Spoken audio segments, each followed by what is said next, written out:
Boris Braniza, que tiene una pregunta. Boris tiene dos minutos para su comentario y su pregunta. Posteriormente va a entrar Bonnie Vargas y Carlos Ibáñez. También están en lista Walter Guevara y Alberto de la Resta. Así que, por favor, Boris, adelante. Muchas gracias. Primero, quiero agradecer a los panelistas por compartir sus ideas. Mi consulta es la siguiente. O sea, se oye mucho de la necesidad de contraer más deuda externa pública, ¿no? Creo que hay una necesidad de ajuste. Se sabe que las reservas están muy bajas, pero sin cambios estructurales, ¿creen ustedes que vale la pena sencillamente comprar tiempo? O sea, haciendo más de lo mismo para ver cómo las reservas se nos siguen escurriendo por los dedos, ¿tiene sentido? Es la primera pregunta. Y la segunda es, si por lo menos este 2021, por un efecto rebote o por que los vientos empiezan a soplar de manera más benévola, logramos reactivar la economía, bueno, básicamente la economía también se va a reactivar con muchas más importaciones, ¿cierto? Y por lo tanto vamos a necesitar más dólares. Es obvio que la economía boliviana es muy dependiente de los bienes de capital y también la inversión pública que puede dar un impulso a esto implica muchísimas importaciones. Entonces, mi duda es, ¿cómo ven que podemos capear el temporal hasta el 2022 sin cambios estructurales más de fondo? Gracias. Muchas gracias, Boris. Bonnie Vargas. Por favor, Bonnie, los micrófonos. Adelante. Perfecto. A ver, realmente excelente el panorama que nos han expuesto, que nos dan tanta claridad sobre todo y la coronación precisa que hace Martín Rapp. Tenemos el tema de la pandemia, creo yo, como el actor esencial y principal que ha caído del cielo sobre todos los sectores que antes estaban pululando, digamos, en lo que es la economía del país. Pero hay un tema que se exacerba y es, tengo que decirlo, y no con una visión romántica, sino de desastre, es el impacto por el cambio climático. Y abundan los ejemplos del impacto negativo, del impacto climático sobre la economía. Y tenemos que el PIB, por tradición, por conservacionismo, por lo que se quiera decir, no considera el costo ambiental dentro de lo que es una realidad fáctica. O sea, el hecho de no considerarlo no quiere decir que no exista. Y se genera una distorsión peligrosa porque el impacto negativo va a caer sí o sí por la degradación ecológica y de los recursos naturales. ¿Por qué? Mi pregunta es, ¿por qué no se considera, y tal vez se la daría a Martin Rapp si es que la puede responder, ¿por qué no se considera en esa política económica adecuada que menciona tan brillantemente, no se considera la economía ecológica? Gracias. Muchas gracias, Bonnie. Carlos Alberto Ibáñez, tiene 2 minutos. Adelante. Gracias a los tres panelistas. Quería enfatizar alguna cosa que es muy importante, que me parece que no está muy clara. Es lo siguiente, la crisis que estamos viviendo es una crisis mayor y más fuerte que la del 2008, es a nivel mundial, y a Bolivia le va a afectar tremendamente. El problema, digamos, de Bolivia es lo siguiente, que la política monetaria, tanto la política monetaria como la política fiscal que está adoptando el nuevo gobierno, son incongruentes. Primero, la política monetaria que está afectando, digamos, principalmente a la estabilidad financiera, ¿ok?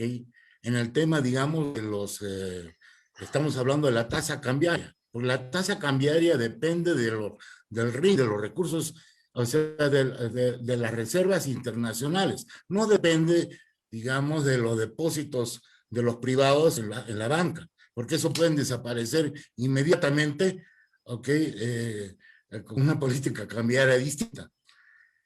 Hay una inestabilidad financiera tremenda. Los bancos en estos momentos son el mayor termómetro, digamos, de la estabilidad financiera y están todos en situación de crisis. Y en la demanda agregada, el mercado de la demanda agregada, o sea, tanto la demanda agregada como la oferta agregada, estoy hablando de la política fiscal, ¿ok? La política de los bienes y servicios, ¿ok? Necesita en estos momentos, no puede ser tomada o puede ser llevada por el sector privado. El sector privado está en estos momentos tremendamente afectado, por favor.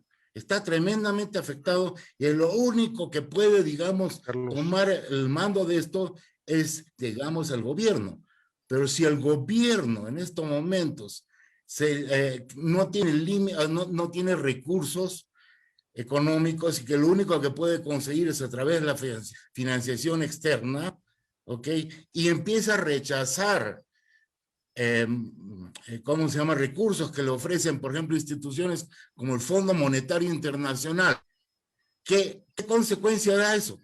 Que los demás potenciales o probables acreedores, digamos, nuestros, no están dispuestos a prestarnos porque no estaríamos nosotros, no seríamos capaces, digamos, de tomar las medidas importantes que pudieran a ellos garantizar esos préstamos, esos créditos, digamos, internacionales. gracias, Entonces, Carlos Alberto. Le voy a pasar la palabra a Walter. Perdón, Carlos Alberto, puse en automático el silenciador. Si pudieras terminar tu pregunta, no sé si, ya, si gracias, te ha quedado algo Roberto. en el Nuevamente tintero. les quiero decir que no estoy muy de acuerdo en lo que están hablando en cuanto a, pareciera que estuviéramos acá, digamos, en una situación normal.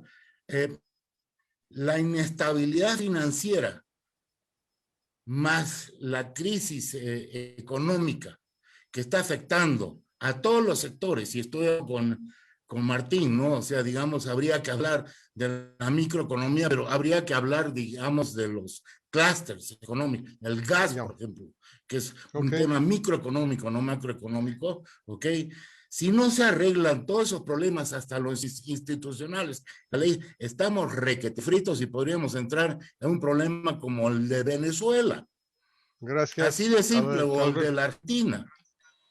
Ok, creo que el punto está bien marcado. Tenemos ahora a Walter Guevara y Alberto Larreza. Adelante, Walter. Pregunta corta. ¿Cómo estiman los distinguidos panelistas el posible efecto rebote de las vacunas, tanto a nivel externo como interno? Hemos sido víctimas de una pandemia que ha tenido efectos catastróficos sobre la economía. Las maquinarias productivas no han sido destruidas como en una guerra. Si se levanta el tema del contagio, un ignorante en economía como yo, podría presumir que ha de haber un efecto rebote muy grande. El consumo en el mundo industrializado, China, Estados Unidos, Europa, va a subir. Tal vez Argentina y Brasil, nuestros clientes del gas, exijan más. En fin, ¿cómo estimarían ustedes tres el posible efecto en nuestra pequeña economía, rebote del momento en que la vacuna esté realmente difundida, digamos, a un 70% en el mundo industrializado y un 70 o 50% dentro de Bolivia? Gracias, muy amable, Walter. Alberto de la Reza.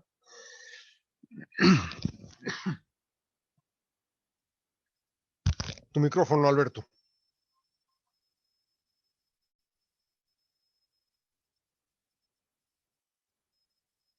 Alberto. Ya estamos. Ok, muchísimas gracias, Roberto.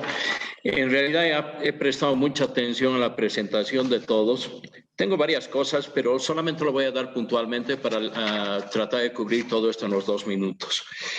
En primer lugar, la primera pregunta que tengo es, si queremos llegar al empleo pleno, ¿cuán lejos nos encontramos del equilibrio entre la oferta y la demanda agregada? Y acá veo una forma de racionar de los economistas bolivianos que lo hemos desarrollado al cabo de los 20 años, donde solamente enfocamos la demanda agregada. Gran parte de las presentaciones que he escuchado es cómo va a venir la inversión pública, cómo se va a generar la inversión privada, cómo reacciona el consumismo y demás. Pero no estamos viendo la necesidad de desburocratizar toda la burocracia que se ha creado, que encarece todas las transacciones que tienen que realizar las empresas privadas de manera de poder mover el equilibrio entre la demanda y la oferta agregada más hacia el pleno empleo y mejorar la productividad.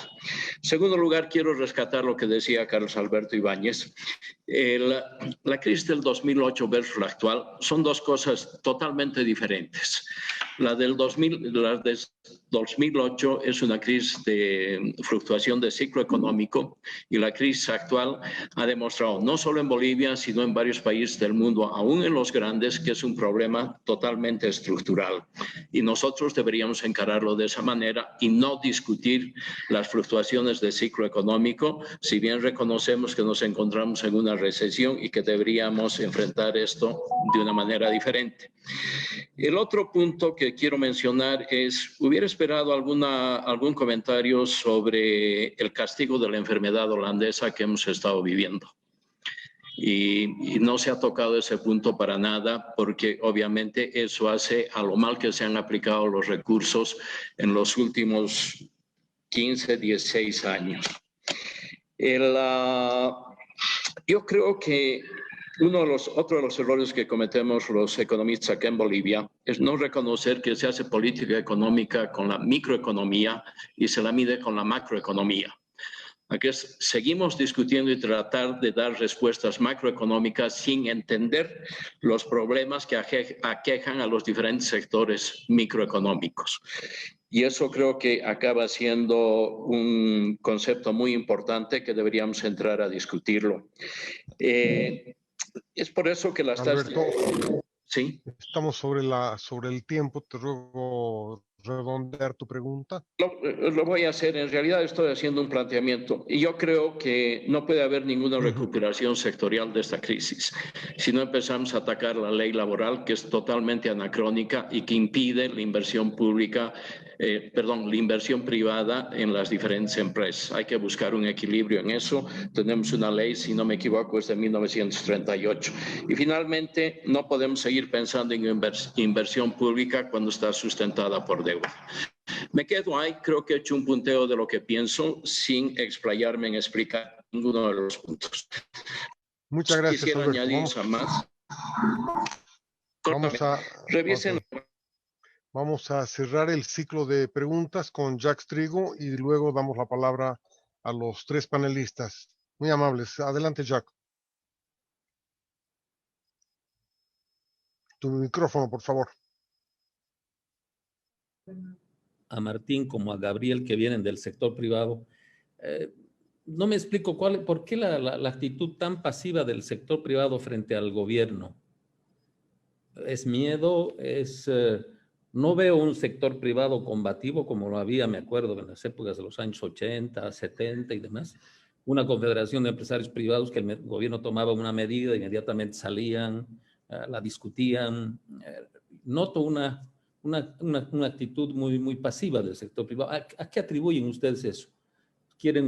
¿Ustedes tienen un pacto con el gobierno? ¿Le tienen miedo al gobierno? Solamente eso, gracias. Muy amable, gracias, Jacques. Entonces damos un ciclo final. Ahora lo hacemos en distinto orden. No sé si quiere primero contestar Martín, después Rolando y terminamos con José Gabriel.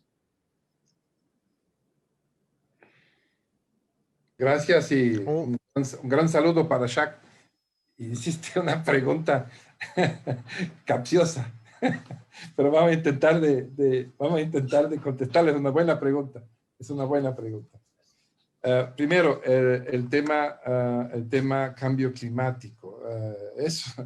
¿Por qué no está incorporado en las ecuaciones, sabiendo que vamos a tener efectos grandes? Y solo como un paréntesis, un día me regaló la reaseguradora Monichiré un atlas que ellos tienen un registro de todos los siniestros y todos los temas cambio climático, porque ellos van a estar afectados en su negocio tremendamente en eso. Y es como un Google Earth en que tú puedes sumear. Cuando sumeas a Bolivia, cuando haces un zoom a Bolivia y eso puedes cruzar con el Atlas del Agua que sacó otro organismo, vamos a ver que en el sur, por ejemplo, del país, en el sur occidente tendremos unos tremendos problemas de humedad, de desertificación. En el oriente tendremos tremendos problemas con la fertilidad de los suelos por el modelo que tenemos. Tenemos deforestación, o sea, tenemos un montón de fenómenos que nos van a caer encima. Igual que nos cayó encima la pandemia, esto nos va a caer encima. Cuando tú hablas con los actores, sean privados, sean empresarios, no es un tema. Yo intenté unos 2 o 3 intentos de ponerlo en la agenda y de discutirlo. Te ven como alguien que está hablando de algo no relevante todavía. Esto vamos a ver en 3 años, en 10 años, en 15 años, en 20 años. O sea, hay una incapacidad de mirar más adelante. Hay como el empresario, pero también creo que el gobierno mira, sus faros no alumbran más adelante. Eso recién cuando nos cae encima de la cabeza lo vamos a ver. Lamentablemente no está considerado porque no lo sienten todavía como un ítem, como un tópico en su agenda. El otro tema que quisiera comentar es, a ver, un ratito, el rebote de las vacunas, no sé, no lo sé todavía, no tengo idea de cómo va a ser la inmunización del rebaño y qué tal difícil va a ser. Sabemos demasiado poco todavía del propio virus y de cómo lo estamos combatiendo. Hay mucha especulación, hay mucha wishful thinking, ¿no?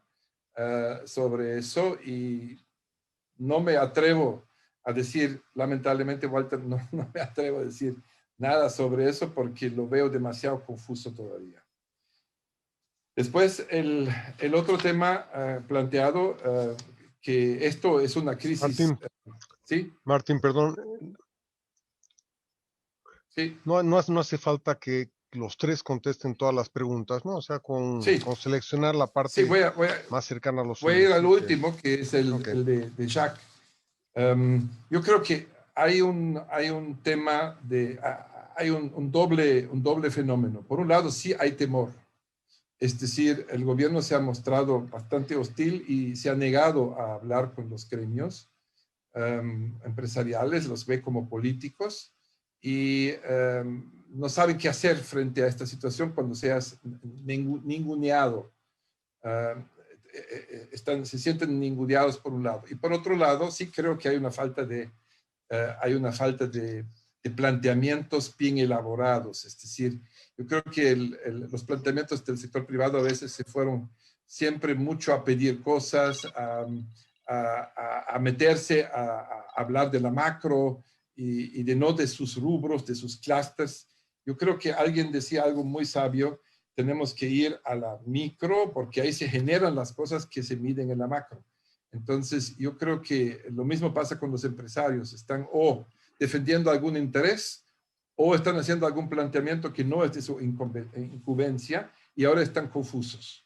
Es decir, no saben qué postura tomar, siendo combativos y asumir el costo de eso, o decir, pucha, no me quieren hablar, ¿qué hago? Yo creo que están todavía en una etapa de confusión y, si quieres, de shock, porque se esperaba un gobierno más accesible para la conversación. Gracias.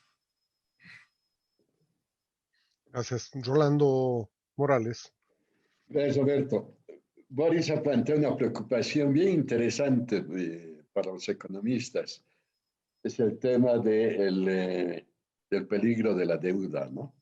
Les digo bien interesante porque todos los países del mundo, incluyendo los más desarrollados, los menos desarrollados, etcétera, están incurriendo en déficits fiscales enormes.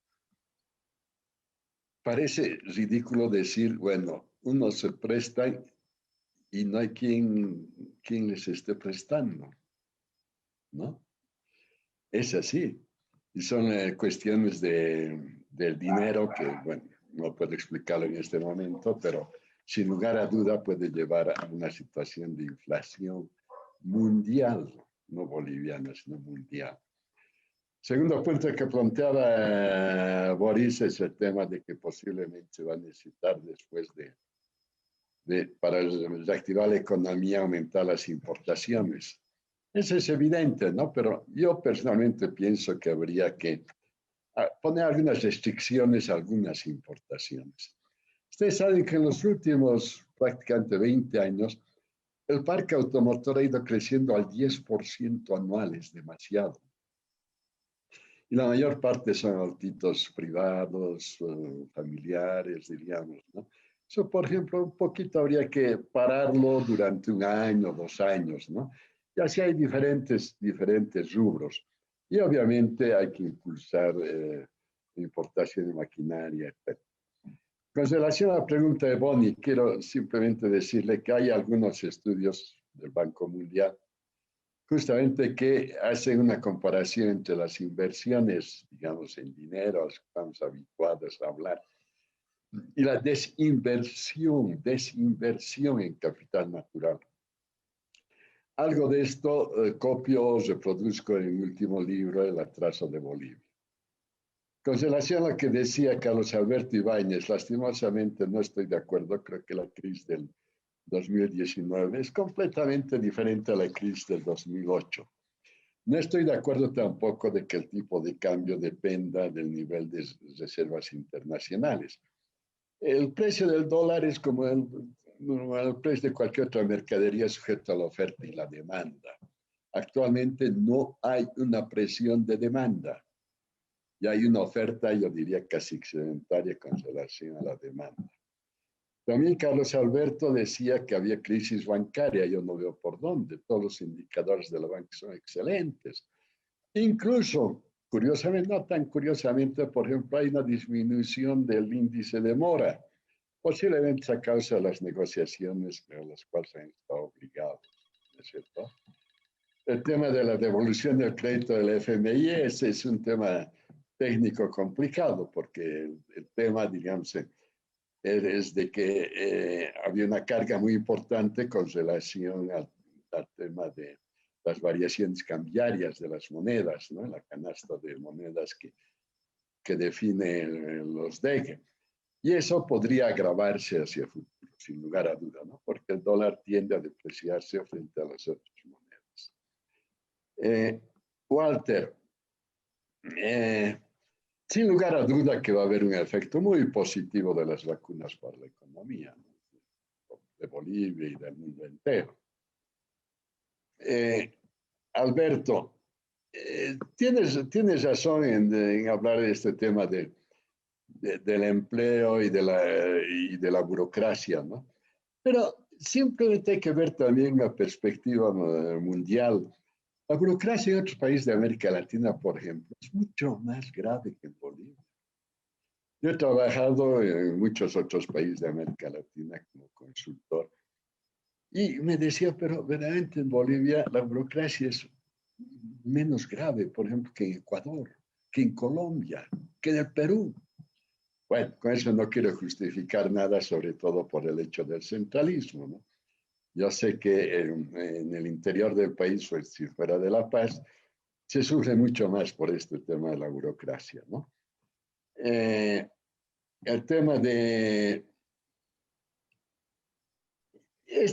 micro versus macro, importantísimo, Alberto, ¿no? Yo creo que todo economista debe razonar en ambos niveles.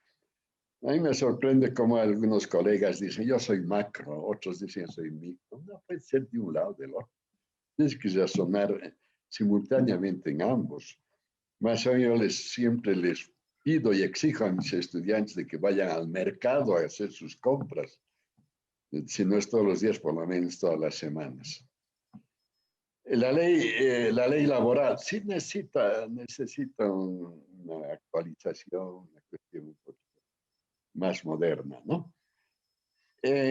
Lo que dice Jack es divertido, ¿no? La verdad es que ¿por qué están tan pasivos los del sector privado? No reaccionan, no sugieren, no plantean. Y ese es un tema, yo creo, grave en Bolivia en general, porque se echaron la culpa de todo al gobierno, ¿no? A cualquier gobierno que esté en el poder, dirían. Pero ¿y el sector privado? No les digo simplemente los empresarios, los alumnos, los estudiantes, los ciudadanos. ¿En qué estamos contribuyendo al crecimiento económico de Bolivia? Cero. No hay ningún tipo de incentivo a mejorar las cosas, ¿no? Es decir, incentivo interno de cada uno. No quiero echar la culpa a nadie, ni al gobierno, ni a nadie, ¿no? La gente tiene que moverse un poquito más, ¿no? Siempre todo Gracias, Roland. el gobierno, pero no es así.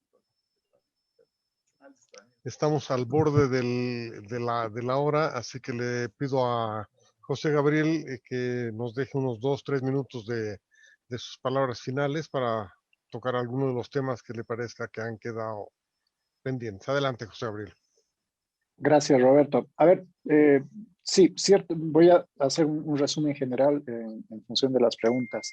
Ciertamente lo que se está haciendo ahora es comprar tiempo, ¿no? Lo están haciendo prácticamente todos. La diferencia está en lo que Boris señalaba con meridiana claridad, el hecho de que nosotros estamos comprando tiempo sin una lógica de cambio estructural. Por eso me preocupa tanto el 2022.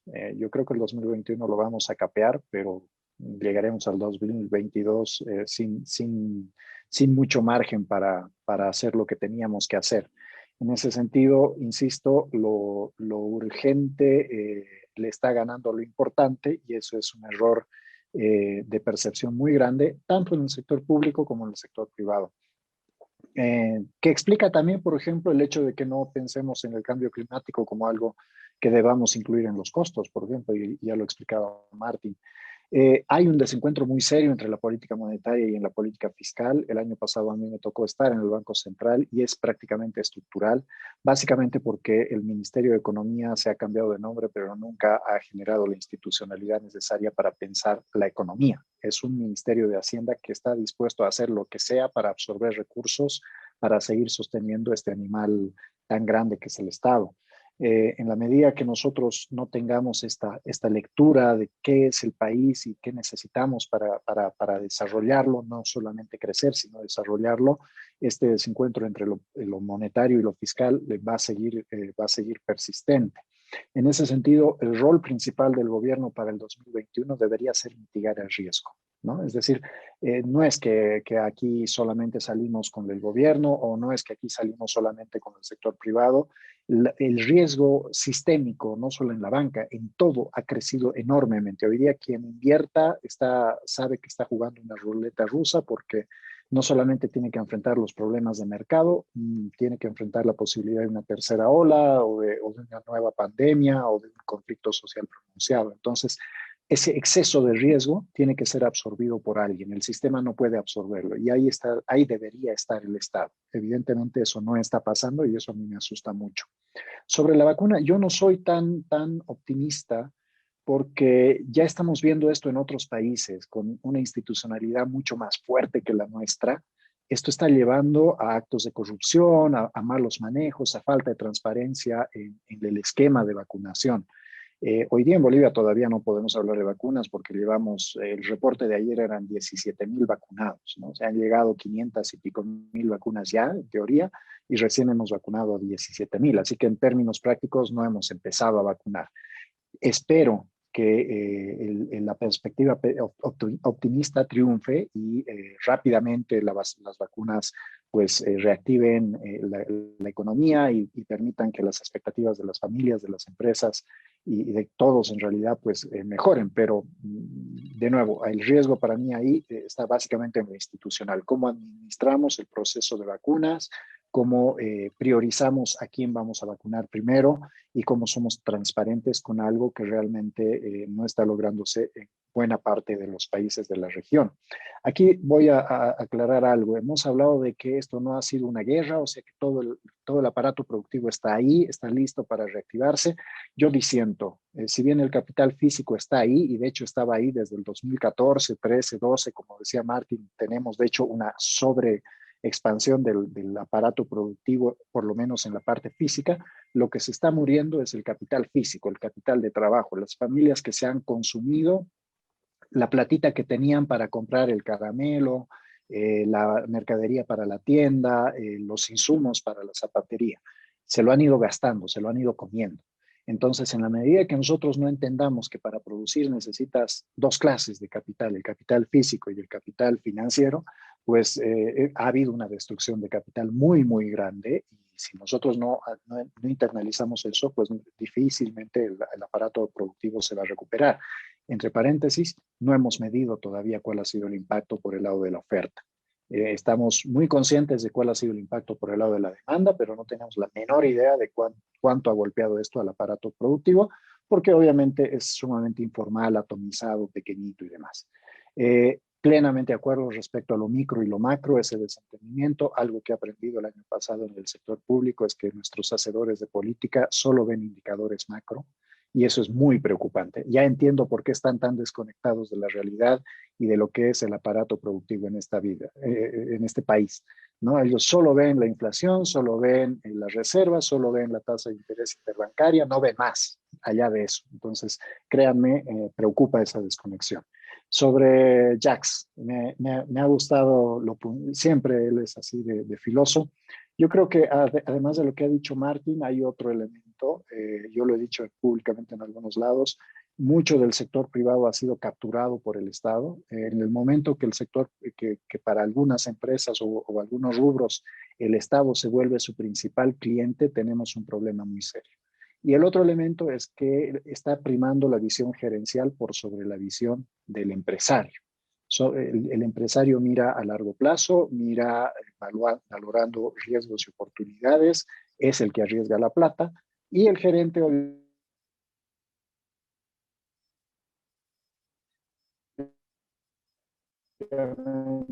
mira a corto plazo. La institucionalidad del sector privado ha sido capturada por la gerencia.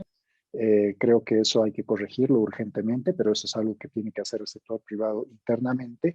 Y el otro elemento es que, claro, la estatización de la economía, del país, de nuestra forma de pensar, pues también ha afectado al sector privado.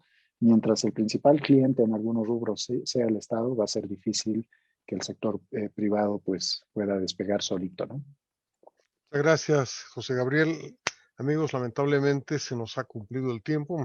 Mi conclusión final de este panel es que hay muchos motivos para preocuparse, que no solamente están en los indicadores que tenemos allá. Me da la impresión de que estamos todavía en medio de una tormenta, que el timonel no entiende la magnitud y las dificultades de la tormenta, no sabe muy bien cuáles son las velas o los estribos que hay que manejar, y sus ayudantes están preocupados en otras cosas. Las señales que estamos generando para reorientar la economía, ya sea las que vienen de los estudiantes y los consumidores, como dicen algunos, los empresarios y los gerentes, como dicen otros, o la burocracia, no parecen ser las más adecuadas. De manera que de los escenarios que planteaba Martín del no ajuste y el deterioro, el ajuste gradual y frenar un poco el deterioro, o el buen ajuste que nos permita rebotar con cierta solvencia, creo que nos estamos encaminando al más pesimista, y el propósito de reconocer esto no es llevarnos a la desesperación o al mayor pesimismo, sino a la necesidad de reflexionar, de trabajar juntos y de tratar de impulsarnos hacia adelante. Muchísimas gracias, Rolando, muchas gracias, José Gabriel, muchas gracias, Martín, por su presencia.